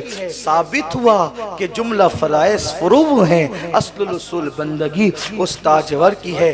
مال بھی قربان کیا، آل بھی قربان کی، اور جان بھی اپنے نبی پہ قربان کر دی۔ یہ ہے صدیق اکبر۔ لیکن افسوس ان قربانیوں کو آج بھلانے کی کوشش کی جا رہی ہے۔ یاد رکھنا سنیوں، اپنا مسلک اہل سنت و جماعت جتنا معتبر، مستند اور عظیم ہے، ایسی بات آپ کہیں اور نہیں پائیں گے۔ اس لیے اہل بیت، صحابہ، اولیاء، ان کے دامن سے وابستہ رہو۔ یاد رکھنا یہ ساری چٹنگ بازیاں آج ہو رہی ہے سیاسی داؤ پیچ کی بنیاد پر، ورنہ ہمیشہ صدیق کی تعریف علی والوں نے جو کی ہے وہ کوئی کر ہی نہیں سکتا ہے۔ داتا علی حجوری، داتا علی حجوری کون ہے؟ غوث پاک کہتے تھے اگر میرے دور میں داتا ہوتے میں ان کا مرید ہوتا۔ وہ داتا علی حجوری کشف المحجوب میں لکھتے ہیں، نبی سے بہتر کوئی پیر نہیں اور ابو بکر سے بہتر کوئی مرید نہیں۔ علی کی اولاد صدیق اکبر کو یوں کہا یاد کرتی ہے، اس لیے ہمیں چاہیے کہ ہم صدیق اکبر و فاروق اعظم و عثمان غنی، مولا علی، صحابہ، اہل بیت سب کا احترام کریں۔ بس جاتے جاتے ایک نصیحت کے طور پہ بات یاد رکھنا، کبھی بھی کسی کے کہنے سننے میں آ کے صحابہ کی گستاخی نہ کرنا، صحابہ کی بے ادبی نہ کرنا۔ یاد رکھنا کہ اگر صدیق اکبر نے اہل بیت پہ ظلم کیا ہوتا تو مولائے کائنات نے کبھی بھی صدیق اکبر کے پیچھے نماز نہ پڑھی ہوتی۔ اگر صدیق اکبر نے اہل بیت پہ ظلم کیا ہوتا تو صدیق اکبر کی گھر کی بیٹی کبھی بھی مولا علی کے گھر میں نہ لائی جاتی۔ اس لیے یاد رکھنا یہ جو باتیں کہیں جاتی ہے یقیناً اس میں فراڈ ہے اور یہ اس میں نقص ہے، اور ہمیں تو ہمارے حضور کی حدیث سے مطلب ہے، ہم کسی کی طرف کیا جائیں۔ کبھی صحابہ کی بے ادبی مت کرنا، اور خاص طور پہ صدیق و فاروق شیخین، ہر صحابی کی گستاخی پر وعید ہے، نہ فرض قبول نہ نفل قبول، لیکن ان دونوں کی خصوصیت ہے، خاص بات ہے۔ قاضی ایاز اپنی کتاب شفا شریف میں لکھتے ہیں، دل پہ لکھ لینا اس بات کو۔ قاضی ایاز شفا میں لکھتے ہیں، ایک شخص جب اس کو موت کا وقت آیا اس کی زبان پہ کلمہ نہیں آتا تھا۔ کسی نے کہا کہ تو باتیں تو کرتا ہے کلمہ نہیں پڑھتا، جواب کیا دیا اس نے پتہ ہے کہ میں صدیق و فاروق شیخین، ان دونوں کو ملا کے کہتے ہیں شیخین، صدیق و فاروق کے گستاخوں کی صحبت میں بیٹھتا تھا، یعنی گستاخی نہیں کرتا تھا، گستاخی کرتا نہیں تھا، گستاخوں کی صحبت میں بیٹھتا تھا، اس لیے میری زبان پہ کلمہ نہیں آ رہا ہے۔ اس لیے کسی کی صحبت میں بیٹھنے سے پہلے سوچا کرو کہ میں بیٹھ کہاں رہا ہوں۔ یہاں پر ساری چیٹنگ کرنا آسان ہے لیکن موت آنے والی ہے، اور پھر ہم اتنے علم والے ہو گئے، غوث پاک سے زیادہ، غریب نواز سے زیادہ، مخدوم سمنہ سے زیادہ، حضرت بندہ نواز گیسو دراز سے زیادہ، اور اللہ اکبر وارث دیوا سے زیادہ، شاہ برکت اللہ سے زیادہ، یہ سب علی کی اولادیں ہیں۔ جب ان لوگوں نے صدیق اکبر کو مانا، ان کی تعریف بیان کی، ہم کون ہوتے ہیں؟ مجھے یہ یقین ہے ہمارے دل میں مولا علی سے جتنا پیار ہے اس سے بہت زیادہ پیار غوث اعظم کے دل میں تھا۔ تو جب غوث پاک ان کی تعریف کریں، ہم کیوں توہین کریں، ہم کیوں بے ادبی کریں؟ اور جو بات اختتام کو کہہ رہا ہوں، ابھی میں کہہ آیا تھا، اس لیے میں تقریر میں اس کو کہنا نہیں چاہ رہا تھا کہ عاشق شاہ بخاری میں بھی میرا بیان ہوا تو میں یہ بات کہہ چکا، لیکن باوا نے یہ بات سید محبوب باپو نے فرمائش کی ہے تو یہ بات بھی میں کہہ دوں کہ صدیق اکبر وہ ہے نا۔ دیکھو امام زین العابدین سے کسی نے پوچھا، امام زین العابدین سے کسی نے پوچھا ابو بکر صدیق کا مرتبہ کیا ہے؟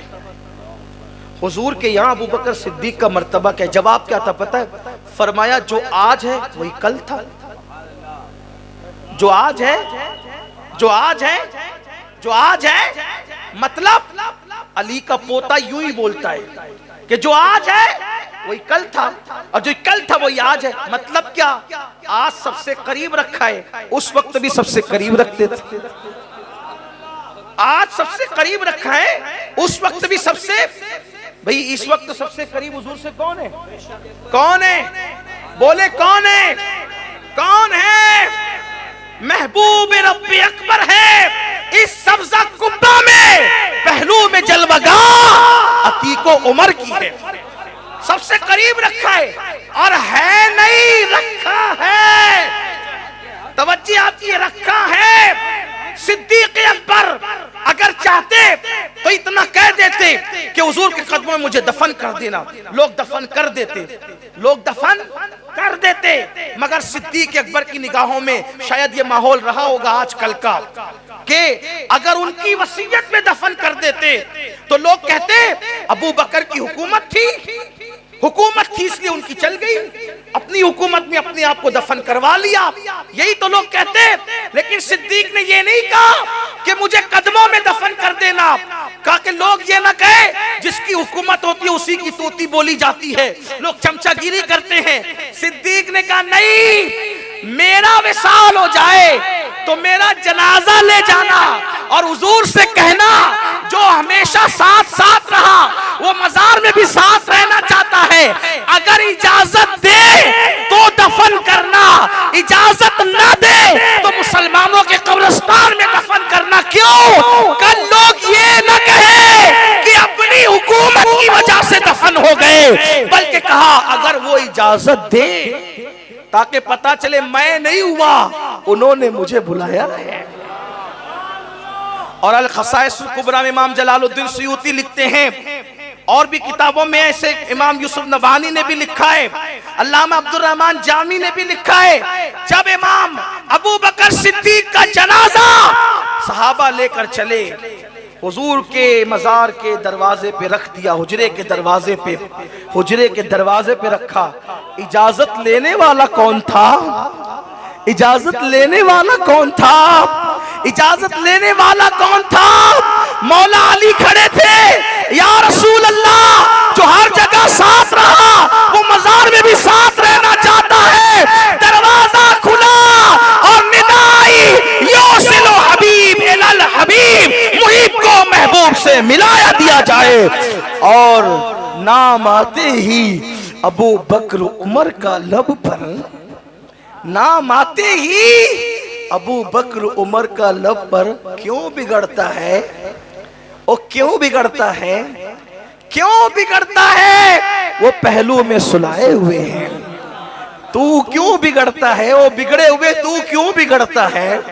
تو کیوں بگڑتا ہے؟ وہ پہلو میں سلائے ہوئے ہیں۔ ہمارا تو ایمان ہے جو عبد الرحمن شاہ بابا کے قدموں میں دفن ہو جائے اس پہ بھی عذاب نہیں ہوگا۔ سبحان اللہ۔ ہمارا ایمان ہے ولی کے قدموں میں جو دفن ہوگا اس پر عذاب نہیں ہوگا۔ یہ بات آپ اٹھا کر شرح الصدور میں پڑھ لیں، شرح الصدور میں بات لکھی ہوئی ہے بہت سی کتابوں میں، کس کا امام قرطبی نے بھی لکھا ہے کہ ولی کے قدم میں جو دفن ہو۔ ابھی بات پھر آ گئی دلیل کی، پڑھوں دلیل۔ ایک مردے کو دفن کیا گیا قبرستان میں تو لوگوں نے دیکھا قبر پہ پھول آ گیا، کیا گیا؟ اوہو یہ تو بڑا پہنچا ہوا تھا اپنا بھیا، اس لیے پھول آ گیا. کہا نہیں یار ایک کام کرے, پھر قبرستان میں کیوں, اس کو نکالو یہاں سے اور نکال کے الگ جگہ دفن کرو, مزار بنائیں گے, گنبد بنائیں گے.